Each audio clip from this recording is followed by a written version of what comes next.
इस कहानी की शुरुआत होती है सन 1931 पेरिस शहर से, जहां पर हमें 12 साल के लड़के ह्यूगो को दिखाया जाता है, जो रेलवे स्टेशन की एक बहुत बड़ी क्लॉक के अंदर रहता है। उस क्लॉक में जो बड़े बड़े गैप्स होते हैं, वहां से वो रेलवे स्टेशन के हर एक इंसान को देख सकता है। इसी रेलवे स्टेशन पर एक इंस्पेक्टर होता है जिसका नाम गुस्ताव है, जिसके पैर में कुछ खराबी है, इसीलिए चलने के लिए वो ब्रेस का इस्तेमाल करता है। गुस्ताव के पास एक डॉग भी है, साथ ही उसके दिमाग में एक अजीब सा फितूर होता है। रेलवे स्टेशन पर जितने भी बच्चे हैं जो चोरियां करते हैं, वो उन्हें पकड़कर अनाथ आश्रम यानी कि ऑर्फनेज भेज देता है। यहाँ पर एक बुक शॉप ओनर भी होती है जिसे गुस्ताव बहुत पसंद करता है, पर कभी उसने अपने दिल की बात उससे नहीं कही। साथ ही यहाँ पर एक टॉय मेकर है जिसका नाम जॉर्ज है। कभी कभी जॉर्ज से मिलने उसकी ग्रैंड डॉटर इजाबेल भी यहाँ पर आती है।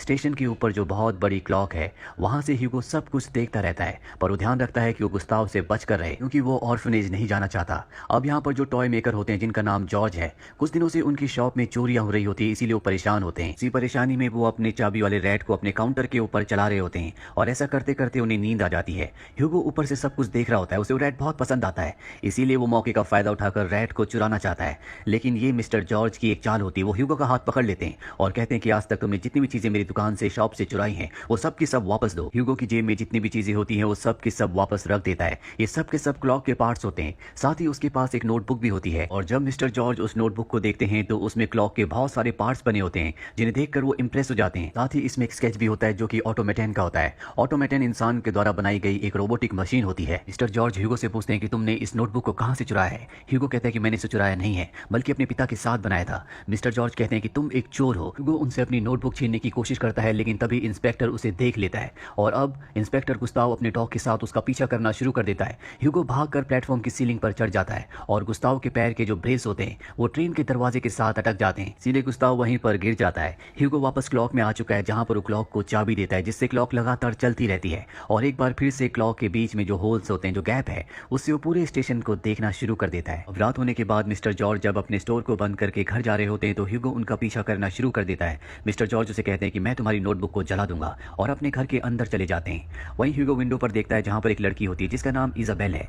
वो इजाबेल को नीचे बुलाता है और उसे बताता है कि मिस्टर जॉर्ज ने मेरी नोटबुक ले ली है, वो मेरे लिए बहुत इंपॉर्टेंट है। वो इजाबेल को सारी कहानी बता देता है। इजाबेल कहती है कि मुझे एडवेंचर बहुत पसंद है, मैं तुम्हारा साथ दूंगी और कोशिश करूंगी कि मिस्टर जॉर्ज को, जो कि मेरे गॉडफादर है, उस नोटबुक को जलाने ना दो। दरअसल मिस्टर जॉर्ज ने उसे अडॉप्ट किया होता है, इसीलिए वो उसके गॉडफादर है। और अब ह्यूगो वापस आ जाता है जहां पर वो ऑटोमेटन के सामने बैठा होता है। ये वही ऑटोमेटन है जिसके नोटबुक में स्केचेस हैं। ह्यूगो की आंख में आंसू है क्योंकि उसने नोटबुक को खो दिया। उसे वो पल आता है जब उसके पिता, जो कि एक क्लॉक मेकर थे, जो म्यूजियम में काम करते थे, म्यूजियम से इस ऑटोमेटन को घर पर लाए थे। दरअसल इन्हें म्यूजियम में ये ऑटोमेटन मिला था। ह्यूगो के पिता किसी भी कीमत पर इस ऑटोमेटन को दोबारा से एक्टिव करना चाहते थे, लेकिन सारा काम करने के बाद भी वो ऐसा नहीं कर पाए, क्योंकि ऑटोमेटन की एक हार्ट की थी जो उनके पास नहीं थी, और उस हार्ट की के बिना ऐसा नहीं हो सकता था। ह्यूगो को क्लॉक के और ऑटोमेटन के बारे में जितना भी पता है, उसने सब अपने पिता से सीखा है। एक दिन उसके पिता की फायर में मृत्यु हो जाती है। ह्यूगो की मॉम की पहले मृत्यु हो चुकी थी, जिसके बाद वो अनाथ हो गया।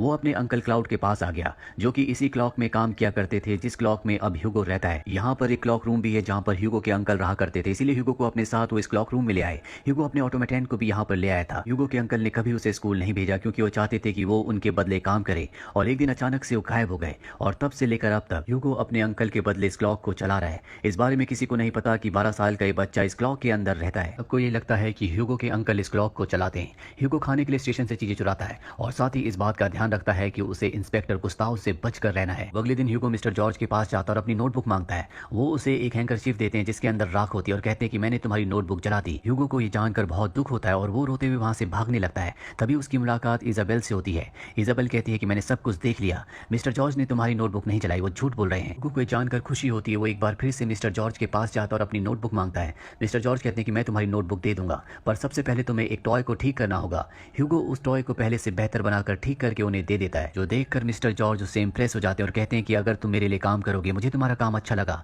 तो मैं तुम्हारी नोटबुक तुम्हें वापस कर दूंगा। ह्यूगो उनकी बात मान जाता है, और अब ह्यूगो उनकी शॉप पर काम करना शुरू कर देता है। वो मिस्टर जॉर्ज से बहुत सारी चीजें सीखता है। काम करने के बाद वो इजाबेल से मिलने जाता है, और वापस आकर अपने ऑटोमेटन पर काम करता है। अब उसने बहुत सारी चीजें सीख ली होती है, इसीलिए ऑटोमेटन थोड़ा थोड़ा हिलना डुलना शुरू कर देता है, जो देखकर ह्यूगो को बहुत अच्छा लगता है, क्योंकि ये उसके पिता का अधूरा काम है जो खुद पूरा करना चाहता है, और बिना हार्ट की के वो इसे नहीं चला सकता। अब ह्यूगो और इजाबेल की अच्छी खासी दोस्ती हो जाती है, और एक दिन जब ये दोनों के दोनों स्टेशन पर होते हैं, तभी इनके सामने इंस्पेक्टर गुस्ताव आ जाता है। ह्यूगो से देखकर डर जाता है। वो इजाबेल से कहता है कि बिल्कुल शांत रहना, इन्हें हमारे बारे में कुछ पता नहीं चलना चाहिए। गुस्ताव पहले से इजाबेल को जानता है, क्योंकि वो उसके अंकल को भी जानता है। गुस्ताव से इजाबेल इजाबेल कहती है कि ह्यूगो उसका कजन है, इसीलिए गुस्ताव इन दोनों को जाने देता है। दरअसल ह्यूगो इस वक्त इजाबेल को अपना घर दिखाने के लिए ले जा रहा होता है जो कि क्लॉक के अंदर है, पर अब वो अपना इरादा बदल देता है, इसीलिए वहां से भागने लगता है। इजाबेल भी उसका पीछा करती है लेकिन वो गिर जाती है। वो अपनी मदद के लिए ह्यूगो को बुलाती है। ह्यूगो वहां पर आ जाता है और उसकी मदद करता है। तभी वो देखता है कि उसके गले में एक लॉकेट है जो कि एक चाबी है और ये वही हार्ट की है जो उसे अपने ऑटोमेटन को चलाने के लिए चाहिए। वो इजाबेल से कहता है कि मुझे तुम्हारी ये की चाहिए। इजाबेल कहती है कि मैं तुम्हें एक शर्त पर ये की दूंगी, पहले मैं वो जगह देखना चाहती हूँ जहां पर तुम रहते हो। और इसके बाद ह्यूगो इजाबेल को क्लॉक के अंदर ले आता है। ये जगह देखकर उसे बहुत अच्छा लगता है क्योंकि हमेशा से वो भी इसी तरह के एडवेंचर अपनी जिंदगी में चाहती थी।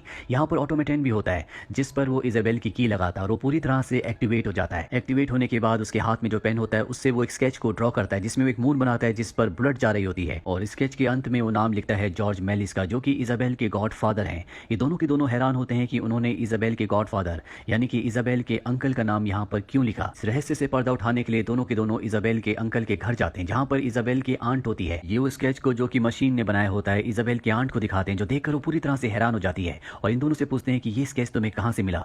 ह्यूगो बताता है कि ये स्केच एक मशीन ने बनाया है और तभी डोर नॉक होता है। इजाबेल की आंट समझ जाती है कि मिस्टर जॉर्ज घर वापस आ चुके हैं, इसीलिए इजाबेल को ह्यूगो को एक कमरे में छुपने के लिए कहती है और कहती है कि तुम बिल्कुल आवाज मत करना। इसके बाद ह्यूगो और इजाबेल देखते हैं कि यहाँ पर एक अलमीरा है जो कि बहुत पुरानी है। ये उसकी तलाशी लेना शुरू कर देते हैं और तभी ऊपर से एक बॉक्स गिरता है जिसके अंदर बहुत सारे स्केचेस होते हैं और इन स्केचेस में एक स्केच वो भी होता है जो मशीन ने बनाया था। आवाज से अब मिस्टर जॉर्ज भी अंदर आ जाते हैं। वो अपने स्केचेस को देखकर रोने लगते हैं और कहते हैं कि अब वो कुछ भी नहीं है, वो पेनीलेस है, उनके पास पैसे नहीं है। साथ ही वो ह्यूगो को कहते हैं कि तुमने मेरे ट्रस्ट को तोड़ा है, तुम एक क्रूअल इंसान हो। ह्यूगो वहां से चला जाता है। अगले दिन एक बार फिर से इजाबेल ह्यूगो से मिलने के लिए आती है और ये एक लाइब्रेरी में जाते हैं जहां पर इन्हें एक फिल्म रिलेटेड बुक मिलती है जिससे इन्हें पता चलता है कि शुरुआत में कुछ लोगों ने फिल्में बनाना शुरू किया जो लोगों को पसंद आना शुरू हो गई, जिससे लोगों ने इस इंडस्ट्री में पैसा लगाया और एक छोटी सी जगह हॉलीवुड बन गई।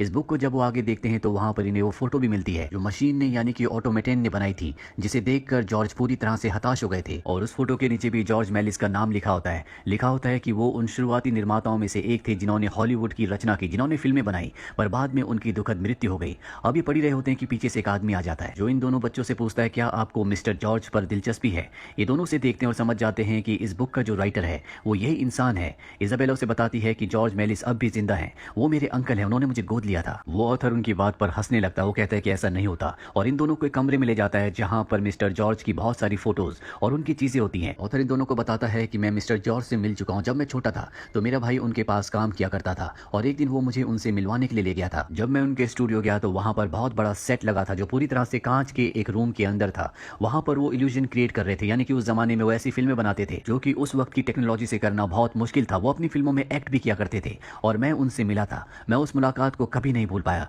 मैं उनका बहुत बड़ा फैन हूँ। उनके बारे में आखिरी खबर मैंने यही सुनी थी कि वॉर में वो मारे गए। वॉर के बाद उनकी कोई खबर नहीं मिली। अगर वो अब भी जिंदा है तो मैं उनसे मिलना चाहूंगा। उनका जितना भी काम था वो सब का सब खो चुका है। उनकी एक फिल्म अब भी मेरे पास है, इसके अलावा उनका कोई भी काम इस दुनिया में नहीं है। अगर वो सच में जिंदा है तो मैं उनसे मिलना चाहूंगा। और इसके बाद ये तीनों की तीनों इजाबेल के घर आ जाते हैं जहाँ पर इजाबेल की आंट होती है। दरअसल मिस्टर जॉर्ज की तबीयत खराब है, इसीलिए वो दूसरे कमरे में होते हैं। ऑथर इजाबेल की आंट से बहुत अच्छे से बात करता और पहचान जाता है कि मिस्टर जॉर्ज की मूवी में जो हीरोइन हुआ करती थी वो और कोई नहीं बल्कि इजाबेल की आंट है। और इसके बाद ये वो फिल्म के रोल को चलाते हैं जो फिल्म कभी मिस्टर जॉर्ज ने बनाई थी। और इसमें एक सीन होता है जिसमें एक मिसाइल को लॉन्च करते हैं जो चांद पर जाकर लगती है और चांद रोने लगता है। ये वही फोटो होती है जो ऑटोमेटन ने बनाई थी। दरअसल ये बहुत पुरानी फिल्म होती है लेकिन अब इसे नई टेक्नोलॉजी से पूरी तरह से बदल दिया गया होता है। इसे अब कलर कर दिया गया है। ये देखकर बच्चे बहुत खुश होते हैं क्योंकि ये फिल्म बहुत ही एडवेंचरस होती है।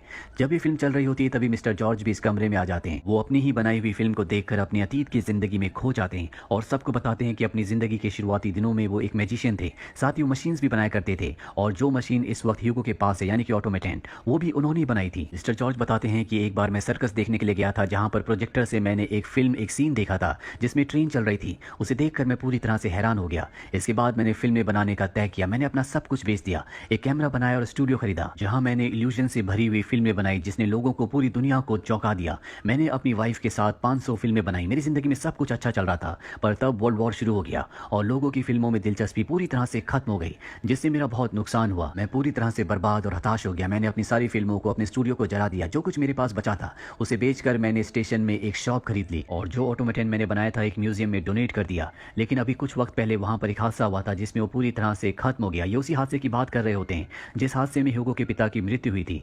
जॉर्ज कहते हैं कि हैप्पी एंडिंग सिर्फ मूवीज में होती है, असली जिंदगी में नहीं। ह्यूगो उन्हें गलत साबित करने के लिए स्टेशन की तरफ भाग पड़ता है क्योंकि वो उस ऑटोमेटन को मिस्टर जॉर्ज को दिखाने के लिए अब स्टेशन जा रहा रहा है। लेकिन जब वो स्टेशन पहुंचता है तो वहां पर जो इंस्पेक्टर गुस्ताव होते हैं वो दो लोगों को बता रहे होते हैं कि क्लॉकमैन यानी कि ह्यूगो के जो अंकल हैं उनकी मृत्यु हो चुकी है। ह्यूगो इस बात को सुन लेता, वो समझ जाता है कि अब वो क्लॉक के अंदर नहीं रह सकता, पर इससे पहले कि क्लॉक के अंदर जाता इंस्पेक्टर गुस्ताव उसे पकड़ लेते हैं और एक जगह कैद कर देते हैं, क्योंकि वो उसे यहाँ से अनाथ आश्रम ऑर्फनेज भेजना चाहते हैं। और ह्यूगो किसी तरह से लॉक खोलकर वहां से निकल जाता है और क्लॉक के अंदर जाकर ऑटोमेटन लेकर यहाँ से निकलने लगता है। लेकिन एक बार फिर से इंस्पेक्टर गुस्ताव उसे पकड़ लेते हैं और इससे पहले कि वो ह्यूगो को कैद करते यहाँ पर मिस्टर जॉर्ज आ जाते हैं, जो गुस्ताव को कहते हैं कि ह्यूगो उनका ग्रैंडसन है, इसीलिए गुस्ताव को उसे छोड़ना पड़ता है क्योंकि वो अनाथ बच्चा नहीं है और उन्हें परमिशन सिर्फ अनाथ बच्चों को पकड़ने की मिली होती है। अब कुछ वक्त बीत जाता है जहां पर ऑथर एक बहुत बड़ा फिल्मों का प्रीमियर रखता है और ये मिस्टर जॉर्ज की फिल्मों के लिए होता है। वो सबको बताता है कि मिस्टर जॉर्ज की 80 मूवीज मिल चुकी हैं, जबकि बाकी की मूवीज हमें नहीं मिली।